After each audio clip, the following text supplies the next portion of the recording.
So currently it's on the 1, 2, 3, 4, and at 120 it becomes syncopated. Yeah. It's the same synth that I did Gosh with. It's like my favorite synth ever. You can look for drum sounds by just scrolling through this galaxy like this.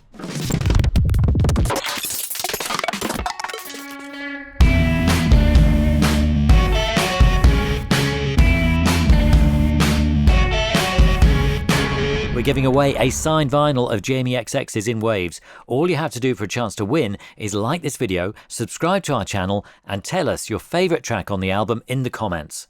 The winner will be announced in the comments at the end of the month. Usually I have an idea about something and it turns out that the realization of the idea is incredibly boring. But the journey that it then I go on, if I let it kind of lead me somewhere different, can end up being very good. But this track is one of the rare moments when I had an idea and it all fell into place exactly as I had hoped. I mean, the main idea was that I needed a track to take me from 160 BPM to 120 BPM in a DJ set, because it's easier to get up there and make, the energy goes up. But to bring the energy down is harder, and sometimes you lose the crowd a bit. And I wanted to find a beautiful, elegant way of doing that. So that main idea behind this track is this just simple synth that is just one note drone thing that is technically at 160 BPM. But if you were to play that, change the tempo but not change that stem to 120, then it syncopates it in a different way. So currently it's on the 1, 2, 3, 4, and at 120 it becomes syncopated. Yeah. So I wanted to do that and make this transition in the middle, kind of the bit where you can't tell whether it's 160 or 120. Yeah. And it sort of morphs, and there's parts underneath that are like bits of drums that are going at 160 and other bits of drums and synth that are going at 120, and they all kind of glide over each other. Yeah. So that was the idea behind that. I was running this 808 through a guitar distortion pedal, which was not for putting drum machines through it, but I gave it a go, and it did this crazy compression thing. If you just take the master out of the 808 and like put the kick drums up along with the rest of the drums, depending on how loud the kick drum is, it really changes the sound of the drums over the top. So then that kind of became the basis for the sound of that more techno-y thing. And that's me turning up and down the bass level, so sometimes the snare will have a lot more decay when the distortion is basically backed off. Yeah. Because of all the distortion, it sounds really great on its own, but if you're trying to place it in a mix of a bunch of other stuff, it's quite hard for it to still give that same oomph. So either you'd have to make a whole track basically with the 808 and the distortion, or very carefully like place it, which is what ended up happening here, and I layered it with loads of other drums, just like this sort of thing. To kind of tone it down in a way. Yes, yeah, exactly, and like just I wanted to make it sort of as schizophrenic as possible. So there's these like, I don't even remember how I did this. These are bounced out of something, just like little sort of. That might have been me on a CDJ scratching back and forth on some snares that were originally programmed in, and then just like little elements that come in for moments but then drop out.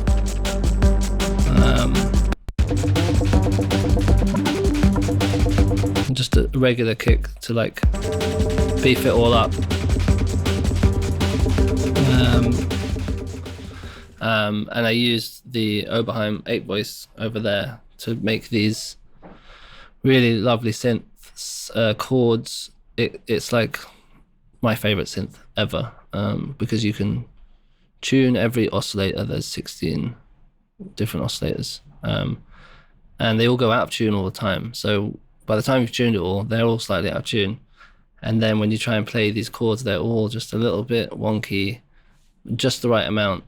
And it ends up sounding something like this. You can also pan them, so the chords are like going from side to side, and each note is panned in a slightly different place. Yeah. So that's the Oberheim, because it sounds like a combination of strings or a variety of instrumentation. Yeah. And that's literally, I think that's just that synth with some reverb on it, like no other effects. It's just a beautiful sounding thing. But it does take a long time to program. Right. But that's the same synth that I did Gosh with, and it's very versatile. You can kind of do anything, but it takes a while. Yeah. And by taking a while, are you saying a day or a few days? A few days, but also if I get something good, I'll try and make sound-wise, I'll try and make as many things with it as possible, because I know the next day if I've turned it off and turned it on again, it will be totally different. Right, yeah. So I had that, and then I used this synth, the Korg Delta that I got in Japan, which is another weird synth where when you can set it to a mode that when you take your finger off the note, it plays another note, and the note that it plays when it comes off is slightly different, especially if you're holding it in a chord.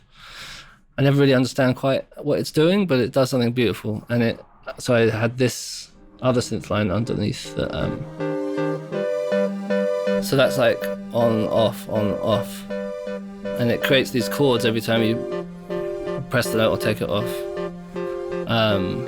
Chords that were quite unexpected, that worked very well in tandem with the Oberheim chords.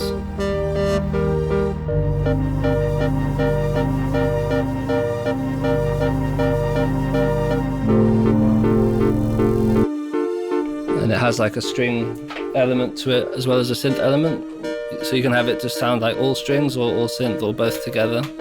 So that's also why it feels more stringy. Yeah.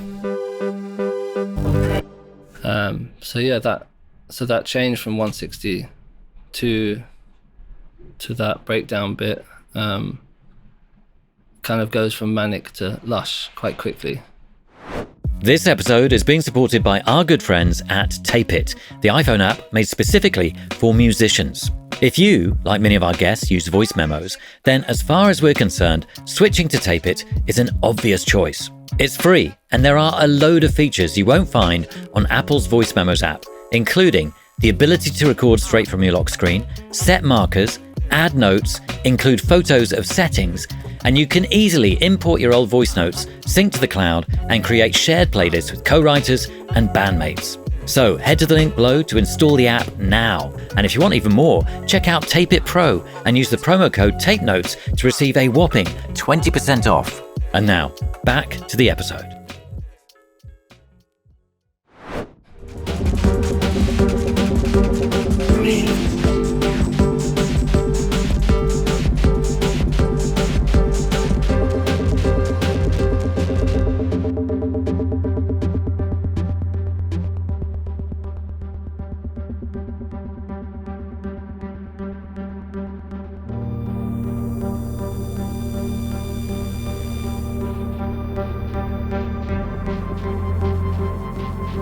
So that's the Oberheim coming in. Yeah.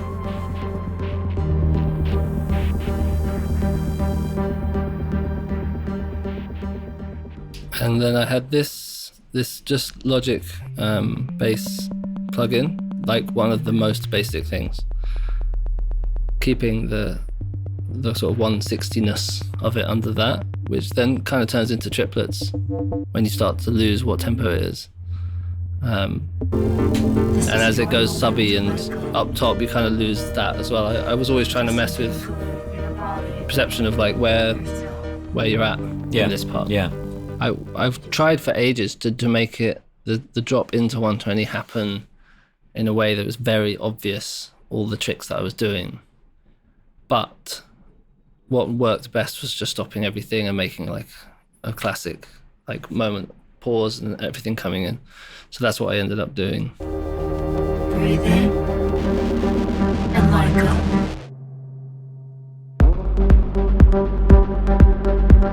I really tried so many things where I kept this drone thing going right up until the drop, so everything made a lot more sense mathematically. Yeah. But sometimes music works better when it's not mathematical. Yeah. And then I just built on all those sounds again, but in this new tempo, but without changing the tempo of any of the synths that I played in, so they all syncopated differently to the first half. Yeah. And what's created that beat for this second section? It's a lot of the same elements, because I wanted the palette to be the same. So I just chopped up some of the stuff that I was doing on the 808. Right. And then turned it into 120 rather than, But again, without pitching it or speeding it up, because that reduces the quality of it. And maybe just adding some more of these sort of glitchy drum things. And chopping those up as well. And then really subtle little hi-hatty things that are also glitching. And to create the glitch effect, what do you do? Well, this one is this is not how you're meant to use it. I had to record.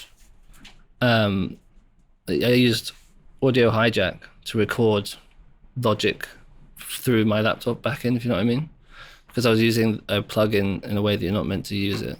So I'll just make a new channel for the plugin. It's called XO. And it's like a drum machine, but it's a really fun way of finding sounds, because it's got this galaxy looking thing of all the drum sounds, and you can add new ones, and it sort of places them next to each other, ones that sound similar to each other. So you can look for drum sounds by just scrolling through this galaxy like this.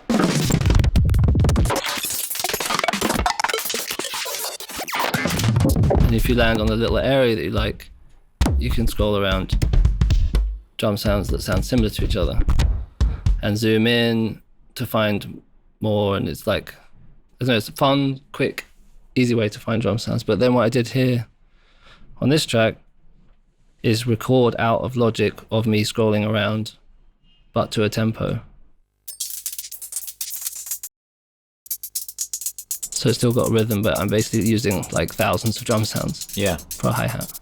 And then I just build on the drum sounds and sort of layer them with various different things. Don't even remember what drum machine that's from. It's one of these guys.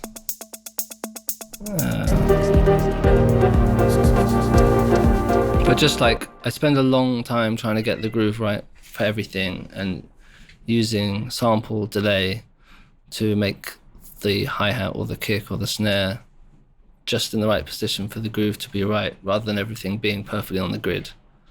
Or I'll just play stuff in live using MPC or the ILA, so that it has a more live, slightly off-kilter feel, rather than everything just being drum machine. Yeah.